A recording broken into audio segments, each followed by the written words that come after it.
ഇടയ്ക്കൊന്ന് വെയിലിട്ട സമയത്ത് ഞാൻ അതാ ഗോതമ്പ് മുളകൊക്കെ ഒന്ന് കഴുകി ഉണങ്ങാനായിട്ട് നിട്ടിട്ടുണ്ടേ. പിന്നെ അതുപോലെ തന്നെ ഇന്നൊരു അൺബോക്സിങ് കൂടെ കാണിക്കുന്നുണ്ട് കേട്ടോ. അപ്പോൾ എൻ്റെ ഒരു ആഗ്രഹമായിരുന്നു ഈ ഒരു കുക്കർ എന്ന് പറയുന്നത്. കുറേ നാളായിട്ട് ഞാൻ നോക്കി വെച്ചിരിക്കുകയായിരുന്നു. ഈ ഫ്ലിപ്കാർട്ടിലും ആമസോണിലൊക്കെ ഞാൻ മാറി മാറി ഇങ്ങനെ വിഷ് ലിസ്റ്റിൽ ഇട്ട് വെച്ചിരിക്കുകയായിരുന്നു കേട്ടോ. അപ്പോൾ എന്തായാലും ഇപ്പോൾ ഈ ഫ്ലിപ്കാർട്ടിൽ നിന്നാണ് ഇത് പർച്ചേസ് ചെയ്തത്. ഇപ്പോഴും ഇവിടെ പിന്നെ വേണ്ടാതെ കുറേ കുക്കറുണ്ടായിരുന്നു കേട്ടോ, ആവശ്യമില്ലാതെ. അപ്പം ഞാൻ അതെല്ലാം കൊടുത്തിട്ട് ഒരെണ്ണം പുതിയത് വാങ്ങിച്ചിട്ടുണ്ട്. ഒരു 10-25ഓളം കുക്കറുണ്ടായിരുന്നു, അലുമിനിയം കുക്കറുകൾ. അപ്പോൾ അത്രയും ഞാൻ കൊടുത്തിട്ട് അന്ന് പൈസ കിട്ടിയിട്ടുണ്ടായിരുന്നു, കുറച്ച് പൈസ കിട്ടിയിട്ടുണ്ടായിരുന്നു. ആ ഒരു സെയിം അതേ റേറ്റിന് ഞാൻ ഈ ഒരു കുക്കർ വാങ്ങിച്ചിട്ടുണ്ടായിരുന്നേ. അപ്പം അത്യാവശ്യം നല്ല കുക്കറാണ്, കുഴപ്പമില്ല കേട്ടോ. അപ്പോൾ ആ ഒരു ലിഡ് വന്നിട്ട് ചെറുതായിട്ടൊന്ന് ചളങ്ങിയിരിപ്പുണ്ടായിരുന്നു. കുഴപ്പമില്ല, അത് കുക്കറിൻ്റെ അല്ല, അവരല്ലാതെ എക്സ്ട്രാ വരുന്ന ഒരു ലിഡിൻ്റെ കാര്യമാണ് കേട്ടോ പറഞ്ഞത്.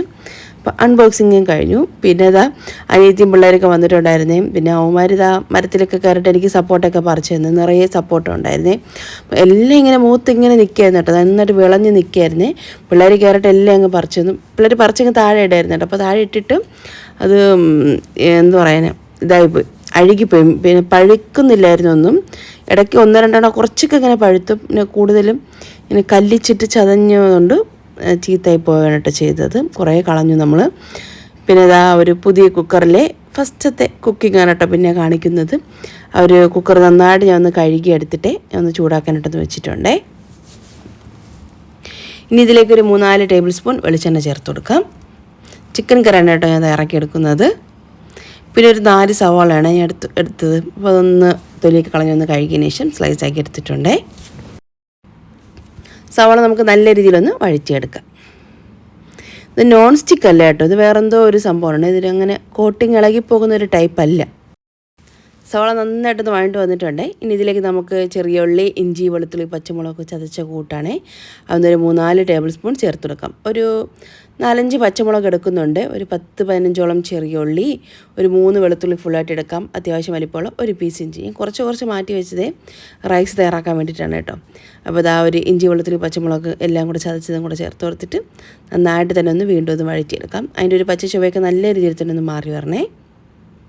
അത് ഏകദേശം നന്നായിട്ട് ഈ ഒരു പാകത്തിലൊന്ന് മുരിഞ്ഞ് വന്നിട്ടുണ്ടേ. ഇനി ഇതിലേക്ക് ക്ലീൻ ചെയ്ത് വെച്ചിട്ടുള്ള 1 കിലോ ചിക്കനാണ് കേട്ടോ ചേർത്ത് കൊടുക്കുന്നത്. നമ്മൾ ഒരു കോഴി ഫുള്ളായിട്ട് വാങ്ങിച്ചിട്ട് അത് ക്ലീൻ ചെയ്തിട്ട് അങ്ങനെ തന്നെ ചേർത്ത് കൊടുക്കുകയാണെന്നുണ്ടെങ്കിൽ ആ ഒരു കറിക്ക് പ്രത്യേക ടേസ്റ്റാണ് കേട്ടോ. ഇപ്പോൾ മുന്നേ കുറേ വീഡിയോസിൽ ഞാൻ പറഞ്ഞിട്ടുണ്ട് അങ്ങനത്തെ ഒരു കാര്യം. നമ്മൾ സാധാരണ ചിക്കൻ കുറച്ചിങ്ങനെ വാങ്ങിച്ചിട്ട് നമ്മളിങ്ങനെ കുറച്ചിട്ട് ഇങ്ങനെ പോർഷൻ എടുത്ത് വെക്കുമല്ലോ. അപ്പോൾ അങ്ങനെ ചെയ്യുന്നതിനേക്കാളും ചെറിയൊരു കോഴി ചിക്കൻ വാങ്ങിച്ചിട്ട് അത് നമ്മളൊന്ന് കറി വെക്കുകയാണെന്നുണ്ടെങ്കിൽ അപ്പോൾ എല്ലാ ഭാഗം കിട്ടും. അപ്പോൾ അതിൻ്റെ ഒരു കാല്, എല്ലാ ഭാഗം, കൈ, അങ്ങനെയുള്ള ഐറ്റംസൊക്കെ വരുമല്ലോ. അപ്പോൾ എല്ലാ ഭാഗം കിട്ടുമ്പോഴത്തേക്ക് ആ ഒരു കറിക്ക് ഒരു പ്രത്യേക ടേസ്റ്റ് തന്നെയാണ്. അപ്പോൾ ഇത് അങ്ങനെ എടുത്തിട്ടുള്ള 1 കിലോ ചിക്കൻ വാങ്ങിച്ചിട്ട് അങ്ങനെ അങ്ങ് കറി വെച്ചതാണ് കേട്ടോ. അപ്പോൾ നന്നായിട്ട് തന്നെ ഒന്ന് ഇളക്കി കൊടുക്കുന്നുണ്ട്. ചിക്കനും കൂടെ ചേർത്ത് കഴിഞ്ഞിട്ട് നന്നായിട്ടെല്ലാം കൂടെ ഒന്ന് ഇളക്കി ഒന്ന് യോജിപ്പിക്കാം. സവാള നല്ല ചെറുതിക്കാണെന്നുണ്ടെങ്കിൽ ഒരു 4 എടുക്കാം. മീഡിയം സൈസ് ആണെന്നുണ്ടെങ്കിൽ 3 എടുക്കാം. നല്ല വലിപ്പമുള്ളതാണെന്നുണ്ടെങ്കിൽ 2. അങ്ങനെയാണ് കണക്ക്. 1 കിലോ ചിക്കന് മെയിനായിട്ടൊരു 3 സവാള അത് മതി. അതാണ് അതിൻ്റെ ഒരു അളവെന്ന് പറയുന്നത്. പിന്നെ സവാള നമ്മളെ കയ്യിലിപ്പം ചെറുതും വലുതും അങ്ങനെ മാറി തിരിഞ്ഞ് കിട്ടുമല്ലോ. അപ്പോൾ അതനുസരിച്ചിട്ട് അങ്ങോട്ടും ഇങ്ങോട്ടും മാറ്റം വരുത്താം. അപ്പോൾ ചിക്കൻ ചേർത്ത് കൊടുത്തിട്ട് നന്നായിട്ട് ഇതുപോലെ ഒന്ന് ഇളക്കി കൊടുക്കാം. ചിക്കൻ്റെ കളർക്കൊന്ന് മാറി വരട്ടെ. ചിക്കൻ്റെ കളർക്കൊന്ന് മാറി വന്നിട്ടുണ്ട്. ഇനി നമുക്കിതിലേക്ക് ഉപ്പ് ചേർത്ത് കൊടുക്കാം. എപ്പോഴും കറികൾക്കും ചോറിനൊക്കെ കല്ലുപ്പ് തന്നെയാണ് ഉപയോഗിക്കുന്നത്. അപ്പോൾ കുറച്ച് കല്ലുപ്പ് ചേർത്ത് കൊടുക്കുന്നുണ്ട്. ഇനി ഇതിലേക്ക് ഞാൻ ഒരു 3/4 കപ്പോളം വെള്ളം ചേർത്ത് കൊടുക്കുന്നുണ്ട്. അപ്പോൾ വെള്ളം കൂടെ ഒഴിച്ചു കൊടുത്തിട്ട് വീണ്ടും നന്നായിട്ടൊന്ന് എല്ലാം കൂടിയിട്ടൊന്ന് ഇളക്കി യോജിപ്പിക്കാം. ഇനി ഇതിലേക്ക് ഞാൻ ഇപ്പം തന്നെ പൊടികളൊക്കെ അങ്ങ് ചേർത്ത് കൊടുക്കുന്നുണ്ട്. 1/2 ടീസ്പൂൺ മഞ്ഞൾപ്പൊടി, 2 ടേബിൾ സ്പൂൺ പെരുംജീരകത്തിൻ്റെ പൊടി, 1 ടീസ്പൂൺ മല്ലിപ്പൊടി, 2 ടീസ്പൂൺ സാധാരണ മുളക് പൊടിയും, പിന്നെ 1 ടേബിൾ സ്പൂൺ കാശ്മീരി ചില്ലി പൗഡറും, ഒരു 1/2 ടീസ്പൂണോളം ഗരം മസാലപ്പൊടി. ഇത്രയും പൊടികളും കൂടെ ചേർത്ത് കൊടുത്തിട്ട് നന്നായിട്ടെല്ലാം കൂടെ ഒന്ന് ഇളക്കി യോജിപ്പിക്കാം. കാശ്മീരി ചില്ലി പൗഡർ ഞാനാണെങ്കിൽ ഒരു ഇൻസ്റ്റ പേജിൽ കണ്ടിട്ട് ഞാൻ വാങ്ങിച്ചതാണ്. എത്ര നല്ല ക്വാളിറ്റി ആയിട്ട് തോന്നിയിട്ടില്ല. ഭയങ്കര സംഭവം എന്ന് പറഞ്ഞാൽ വാങ്ങിച്ചതാണ്. വലിയ ക്വാളിറ്റി തോന്നിയില്ല കേട്ടോ. ഞാൻ വീഡിയോ ഇടാമെന്ന് അവരടുത്ത് പറഞ്ഞിട്ടുണ്ടായിരുന്നു. പിന്നെ ഞാൻ വീഡിയോ ഇടാനൊന്നും പോയിട്ടുണ്ടായിരുന്നില്ല.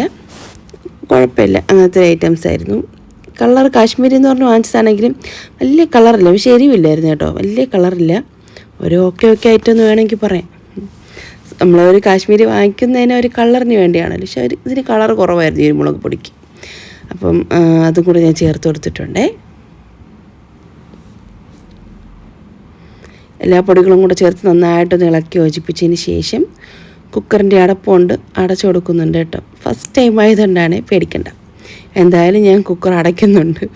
ഫസ്റ്റ് ടൈം ആയതുകൊണ്ട് ഇത് ഒരു പിടുത്തമില്ല, ഇത് എങ്ങനെയൊക്കെയാണെന്നുള്ളത്. അപ്പോൾ ഞാൻ 2-3 പ്രാവശ്യത്തിന് ട്രൈ ചെയ്ത് അവസാനം അടച്ചു. പിന്നെ ഞാൻ കുക്കറിൻ്റെ ആ ഒരു വിസിലും കൂടെ ഇട്ട് കൊടുക്കുന്നുണ്ട്. അപ്പോൾ ഒരു 2 വിസിൽ അത്രയൊക്കെ മതിയാവും കേട്ടോ. എന്നിട്ട് പ്രഷറൊക്കെ ഒന്ന് പോയതിന് ശേഷം അടപ്പൊന്ന് ഞാൻ മാറ്റി നോക്കുന്നുണ്ട്. ചിക്കനൊന്ന് ഏകദേശം ഒന്ന് റെഡി ആയിട്ടുണ്ട് കേട്ടോ. ഒരു 2 വിസിൽ ചിക്കൻ റെഡി ആയിട്ടുണ്ട്. മട്ടനും ബീഫൊക്കെ എനിക്ക് കുറച്ച് കൂടുതൽ ടൈം വേണ്ടി വന്നിട്ടുണ്ടായിരുന്നു കേട്ടോ. നമ്മൾ സാധാരണ കുക്കറിലാണെങ്കിലും ഒരൊറ്റ വിസിൽ മതിയാകും ചിക്കൻ കറിക്കൊക്കെ. കൂടുതൽ നമ്മൾ വിസിൽ പ്രഷർ കൊടുത്തു കഴിഞ്ഞാൽ ചിക്കൻ പിരിഞ്ഞു പോകും. പക്ഷേ ഇത് ഓക്കെ ആയിരുന്നു. 2 വിസിലെടുത്ത് ഫ്ലെയിം ഒന്ന് പോയതിന് ശേഷം, പ്രഷർ ഒന്ന് പോയതിന് ശേഷം കുക്കറിൻ്റെ അടപ്പൊന്ന് മാറ്റിയിട്ട് ഞാൻ അതിലേക്ക് കുറച്ച് മല്ലിയിലേക്ക് ചേർത്ത് കൊടുക്കുന്നുണ്ട്. എന്നിട്ട് നമുക്ക് ആ കുക്കറിൻ്റെ കൂടെ വേറൊരു ലിഡ് കിട്ടിയല്ലോ, അത് വെച്ചിട്ടാണ് പിന്നെ ഞാൻ ബാക്കി കുക്ക് ചെയ്തെടുക്കുന്നത്. അവസാനം കുറച്ച് മല്ലിയിലേക്ക് ഇട്ടിട്ട് കറിയുടെ ഫ്ലെയിം അങ്ങ് ഓഫ് ചെയ്ത് വെക്കാം കേട്ടോ. പിന്നെ ഞാൻ ഉച്ചയ്ക്ക് നെയ്ച്ചോറ് അങ്ങനെയുള്ള ഐറ്റംസൊക്കെ തയ്യാറാക്കിയിട്ടുണ്ടായിരുന്നേ. സംഭവം ഞാൻ വീഡിയോ എടുത്തില്ലായിരുന്നു കേട്ടോ. പിന്നെ ഞാൻ രാത്രി ആയപ്പോഴും പിന്നെ വീഡിയോ എടുക്കുന്നത്. അപ്പോൾ അത് നല്ല ചൂട് ദോശയും ആ ഒരു ചിക്കൻ കറിയും പിന്നെ ചിക്കൻ ഫ്രൈയും ഉണ്ടായിരുന്നു. പിന്നെ കുറച്ച് പുതിനയിലേക്ക് ഇട്ടിട്ട് കട്ടൻ ചായയും കൂടെ ഞാൻ തയ്യാറാക്കിയിട്ടുണ്ടായിരുന്നു കേട്ടോ. അപ്പോൾ ഇത്രയേ ഉള്ളൂ ഈ ഒരു റെസിപ്പി എന്ന് പറയുന്നത്. ചിക്കൻ കറിയുടെ പുതിയ കുക്കറായതുകൊണ്ട് ജസ്റ്റ് എല്ലാവർക്കും തയ്യാറാക്കാനൊക്കെ അറിയാം, എങ്കിലും പുതിയ കുക്കറിലൊരു പട്ടി ഷോ അത്രയേ ഉള്ളൂ കേട്ടോ, വേറെ ഒന്നുമില്ല. അപ്പം ഇതൊക്കെ കഴിഞ്ഞതിന് ശേഷം പിന്നെ ഒരു അൺബോക്സിങ് കൂടെ കാണിക്കാം കേട്ടോ. അപ്പോൾ അത് മോൾ ഓർഡർ ചെയ്തൊരു സംഭവമാണ്, ഫ്ലിപ്കാർട്ടിൽ നിന്നാണ് ഞാൻ വാങ്ങിച്ചത്. അപ്പോൾ അവളെന്തോ ബുക്ക്ലെറ്റ് പോലത്തെ എന്തോ ഒരു ബുക്കാണ് വാങ്ങിച്ചത്.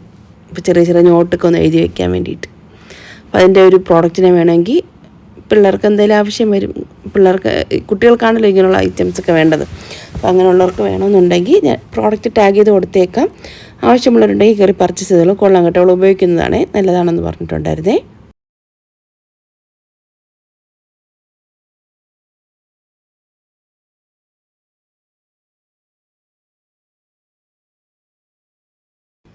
അപ്പോൾ ഈ ഒരു കുഞ്ഞു വ്ളോഗും വീഡിയോയൊക്കെ നിങ്ങൾക്ക് ഇഷ്ടമായിട്ടുണ്ടെങ്കിൽ മറക്കാതെ തന്നെ നമ്മുടെ ചാനലൊന്ന് ഫോളോ ചെയ്ത് സപ്പോർട്ട് ചെയ്യണേ.